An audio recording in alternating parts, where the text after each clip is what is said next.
Hi friends, இந்த சேனலுக்கு நீங்கள் ஃபஸ்ட் டைமாக இருந்தால் சப்ஸ்கிரைப் பட்டனை கிளிக் பண்ணிக்கோங்க. அதே மாதிரி பெல் பட்டனையும் கிளிக் பண்ணிக்கோங்க. அப்போ தான் நாங்கள் அப்லோட் பண்ணுற வீடியோஸ் உங்கள் நோட்டிஃபிகேஷனில் வந்துக்கிட்டே இருக்கும். அதே மாதிரி உங்களுக்கு பிடிச்சிருந்தா இந்த வீடியோவை ஷேர் பண்ணுங்கள், லைக் பண்ணுங்கள். சரி, வாங்க நம்ம வீடியோக்குள்ளே போகலாமா?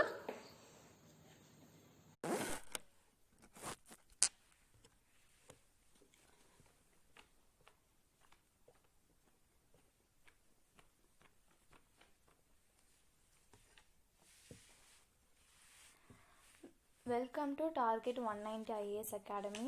இப்போ நம்ம என்ன பார்த்துட்ருக்கோம் அப்படின்னா 10th ஸ்டாண்டர்டோட 9th unit freedom struggle in தமிழ்நாடோட பார்ட் 3 பார்க்குறோம். இதில் சிவில் டிசோபீடியன்ஸ் மூவ்மெண்ட் பார்க்கலாம். டுவர்ட்ஸ் பூர்ண ஸ்வராஜ், அதாவது பார்த்திங்கன்னா மொத்தம் இண்டிபெண்டன்ஸ் கிடைக்கணும் அப்படின்றதுக்காக நடத்தப்பட்ட ஒரு மூமெண்ட். இன் 1920s பார்த்திங்கன்னா காங்கிரஸ் பார்த்திங்கன்னா காந்தியோட லீடர்ஷிப்பில் இருந்துச்சு. அப்போ என்ன பண்ணுறாங்கன்னா was transforming into a broad based movement in தமிழ்நாட்டில் ஒரு பெரிய மூமெண்ட் ஒன்று கொண்டு வராங்க. The Madras session of the Indian National Congress in 1927 declared complete independence as its goal.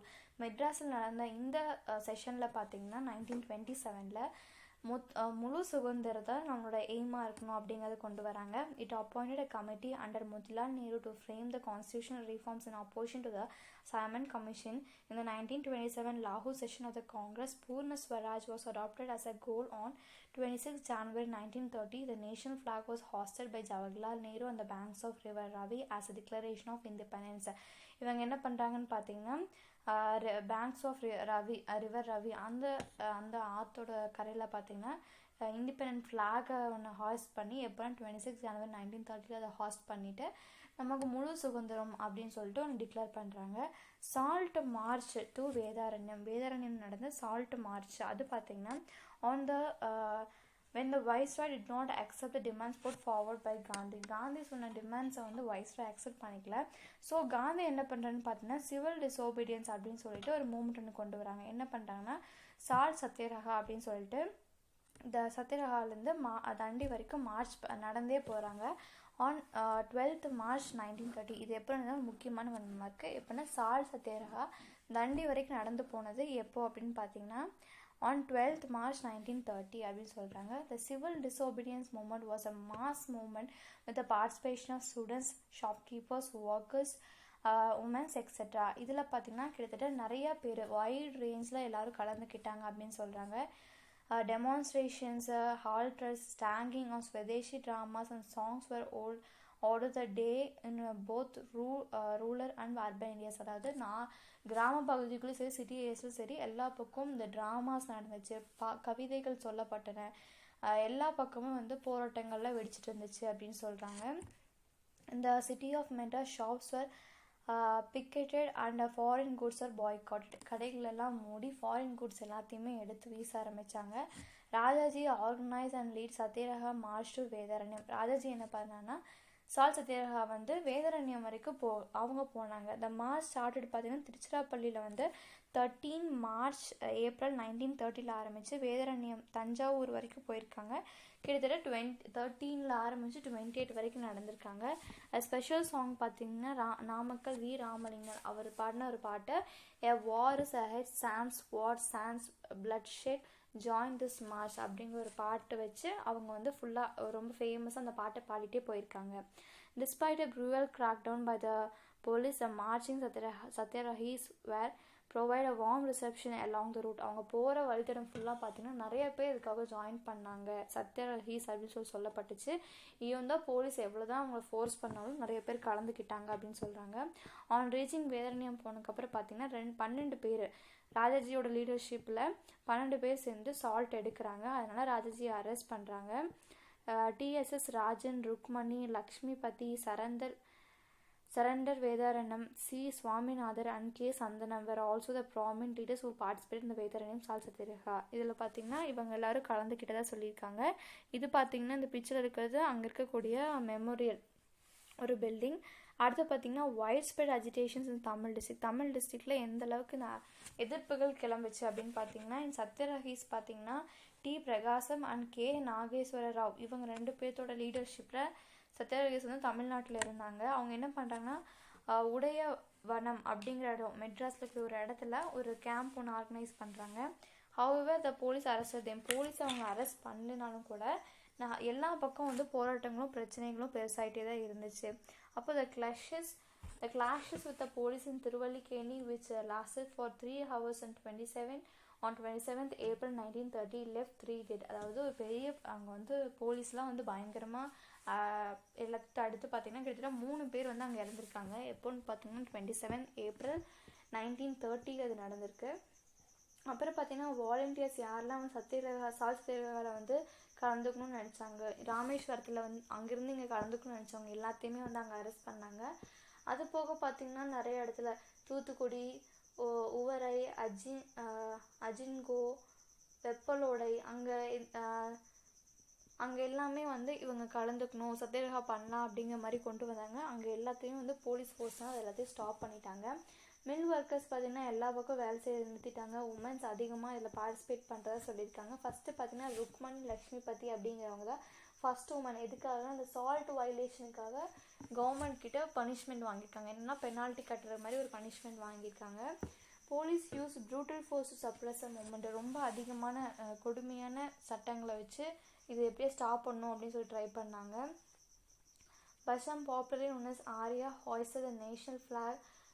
First பார்த்தீங்கன்னா பாஷம் அப்படிங்கிறவங்க ஃபஸ்ட்டு ஃபார்ட் செயின்ட் ஜார்ஜ் அந்த ஃபார்ட்டில் பார்த்தீங்கன்னா ஃப்ளாக் ஒன்று ஹாய்ஸ்ட் பண்ணுறாங்க. எப்போன்னு பார்த்தீங்கன்னா 26 ஜனவரி 1930. அதுக்கப்புறம் பார்த்தீங்கன்னா சத்தியமூர்த்தி வந்து ஃபாரின் கிளாஸ் வித் எல்லா கடைகளையும் அங்கே எல்லா பக்கம் இருந்த துணிகளெல்லாம் எடுத்து வெளியே வீசி அந்த மாதிரி நிறைய பிரச்சனை எல்லாம் பண்ணுறாங்க. NMR Subbaraman and K Kamaraj also played an important role. அது போக ராஜாஜி கூட நிறைய பேர் சேர்ந்துருக்காங்க அப்படின்னு சொல்லியிருக்காங்க.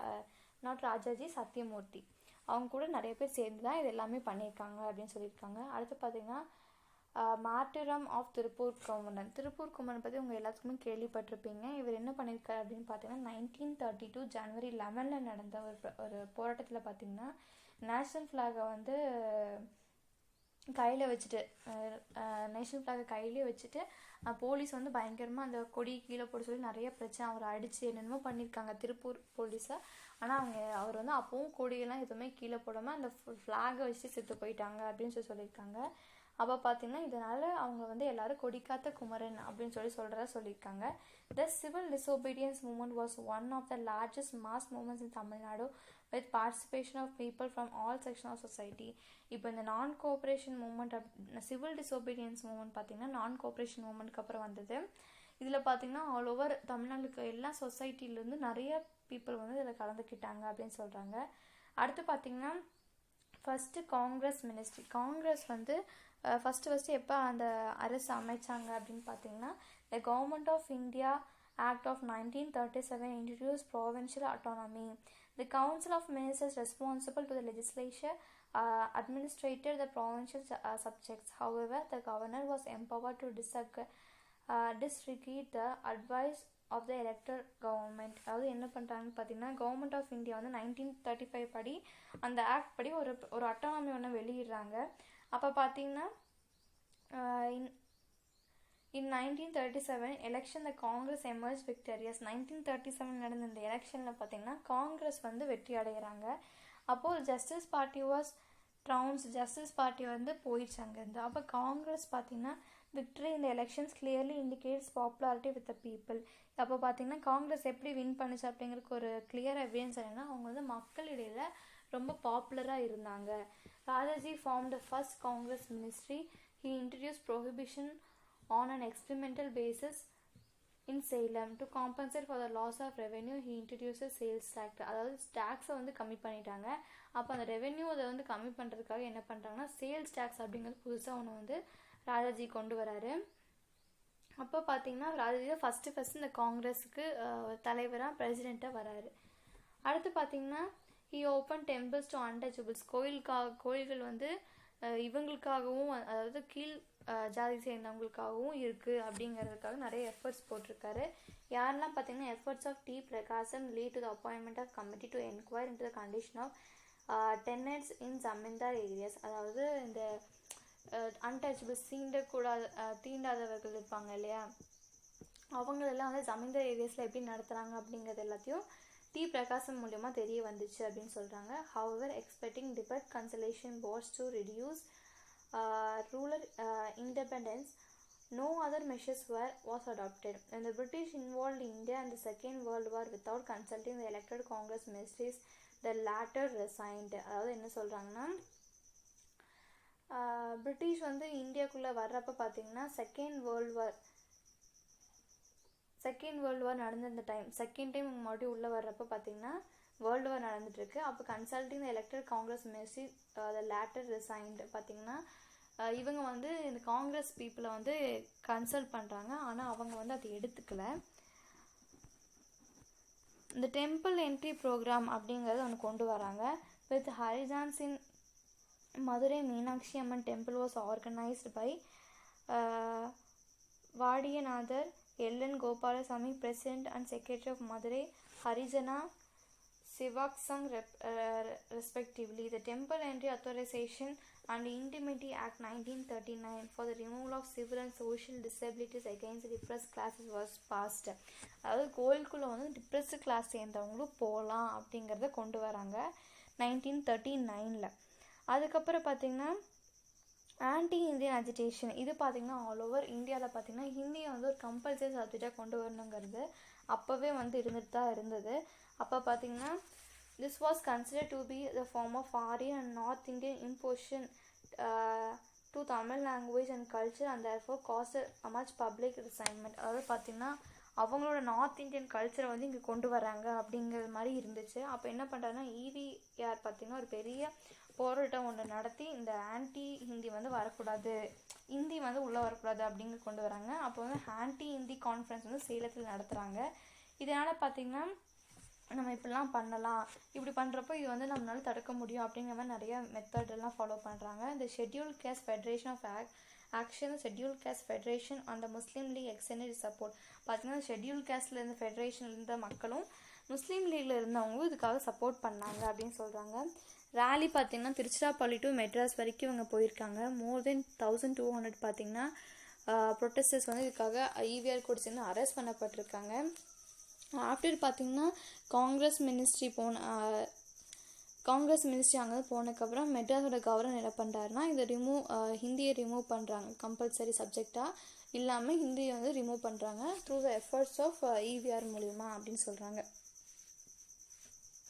அடுத்து பார்த்திங்கன்னா குவிட் இந்தியா ஸ்ட்ரகிள் அப்படிங்கிறது பார்த்திங்கன்னா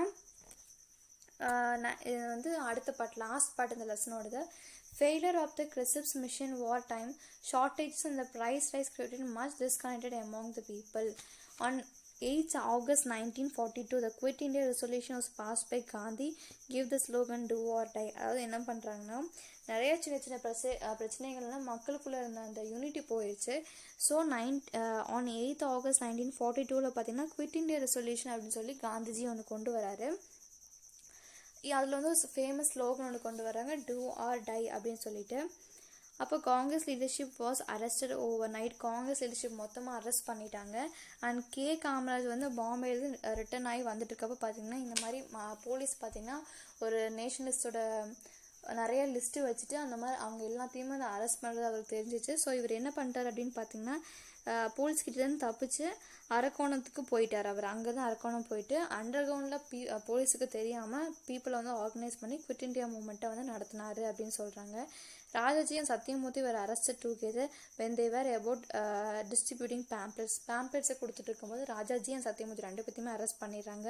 The movement was widespread in Tamil Nadu and there were many instances of violence such as setting fire to post office, cutting off telegraph lines and disrupting railway traffic. இந்த மாதிரி அதாவது telephone லைன்ஸை cut பண்ணுறது, அந்த post ஆஃபீஸை உடைக்கிறது, அந்த post ஆஃபீஸை எரிக்கிறது உடைக்கிறது, இந்த மாதிரி நிறைய பிரச்சனைகள் வந்து ஆல் ஓவர் தமிழ்நாடு ஃபுல்லாக நடந்துட்டு இருந்தது அப்படின்னு சொல்லியிருக்காங்க. அன்டையிங் மாஸ் மூவ்மெண்ட் அப்படின்னு பார்த்தீங்கன்னா all sections of the society participated in the movement. There were a large number of workers strikes such as strikes in Buckingham and Carnatic mills, Madras port trust, Madras corporation, electric tram, இந்த மாதிரி எல்லா இடத்துலையும் வந்து மெட்ராஸ் பிரசிடென்சியில் பிரச்சனைகள் நடந்துகிட்டே தான் இருந்துச்சு. Telegraph and telephone lines were cut and public burnt at Vellore and Panapakkam. வேலூர்லேயும் பணப்பாக்கத்தையும் பார்த்திங்கன்னா கவர்மெண்ட் சொந்தமான பில்டிங்களை எரிக்கவும் ஆரம்பிச்சிட்டாங்க. ஸ்டூடெண்ட்ஸ் ஆஃப் வேரியஸ் காலேஜ் வந்து நிறைய இந்த ப்ரொட்டஸ்ட்லலாம் ஈடுபட்டாங்க. The airport in Sulur was attacked and trains derailed in Coimbatore. Congress volunteers clashed in the military in Madurai.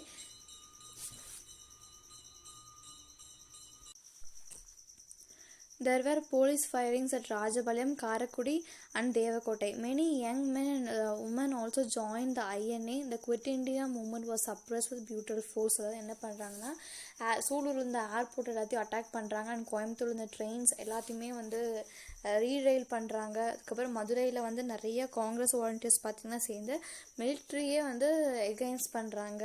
அதுக்கப்புறம் பார்த்திங்கன்னா ராஜபாளையம், காரைக்குடி அண்ட் தேவக்கோட்டை எல்லா பக்கம் போலீஸ் வந்து சுட ஆரம்பிச்சிட்டாங்க. Many young men and women வந்து ஜாயின் பண்ணாங்க. குவிட் இண்டியா மூவ்மெண்ட் பார்த்திங்கன்னா கடைசி ஒரு பெரிய போலீஸ் மிலிட்ரி ஃபோர்ஸ்னால இது வந்து அமைதியாக்கப்பட்டுச்சு. அதுக்கப்புறம் பார்த்திங்கன்னா the Royal Indian Navy mutiny. The negotiations initiated by the newly formed Labour Party government in England resulting in India's independence, but sadly with partition of the country into India and Pakistan as formed the part of lesson unit 8. பார்த்திங்கன்னா கிட்டத்தட்ட அந்த இங்கிலாந்து நடந்த இந்த பிரச்சனை labour party government வந்து வேறு government வந்தனால பார்த்திங்கன்னா இந்தியாவுக்கு இண்டிபெண்டன்ஸ் கிடைச்சிச்சு. பட் சாதாரண விஷயம் என்னென்னு பார்த்திங்கன்னா கண்ட்ரி பார்த்திங்கன்னா இந்தியா அண்ட் பாகிஸ்தான் அப்படின்னு சொல்லி ரெண்டாக பிரிஞ்சது. இது பார்த்திங்கன்னா 8th லெசனில் கொடுக்கப்பட்டிருக்கு அப்படின்னு சொல்லியிருக்காங்க. இதோட சம்மரி அப்படின்னு பார்த்திங்கன்னா மெட்ராஸ் இந்தியா அசோசியேஷன், மெட்ராஸ் மகாஜன சபா, நேஷனலிஸ்ட்டு அதெல்லாம் எப்படி உருவாக்கப்பட்டுச்சு, அதோட கான்ட்ரிபியூஷன் என்ன அப்படின்னு பார்த்தோம். அதுக்கப்புறம் சுதேசி ஃபேஸ் பார்த்தோம். அதுக்கப்புறம் ரோல் சுப்பிரமணிய சிவா, சுப்பிரமணிய பாரதி, அதுக்கப்புறம் விஓசி அவங்களோட ரோல் எல்லாமே பார்த்தோம். நான் ப்ராமின் மூமெண்ட் வந்து எந்த அளவுக்கு இருந்துச்சு, தமிழ்நாட்டில் எந்த அளவுக்கு இருந்தது, காங்கிரஸ்க்கு எந்த அளவுக்கு சேலஞ்சிங்காக இருந்துச்சு அப்படின்னு பார்த்தோம். நான் கோஆப்ரேஷன் மூமெண்ட் பார்த்திங்கன்னா ஈவிஆர் அவர் வந்து எந்த அளவுக்கு இருந்து அதில் பண்ணார், அதனால் அவங்களுக்கு என்னென்ன கிடைச்சிது அதெல்லாம் பார்த்தோம். Tamil Nadu participation civil disobedience movement organise to protest disappointment over Simon commission.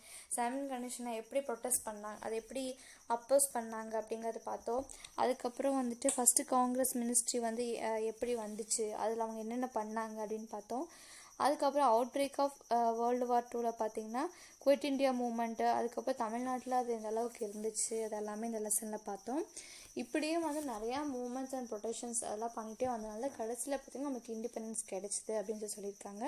Thank you for வாட்சிங்.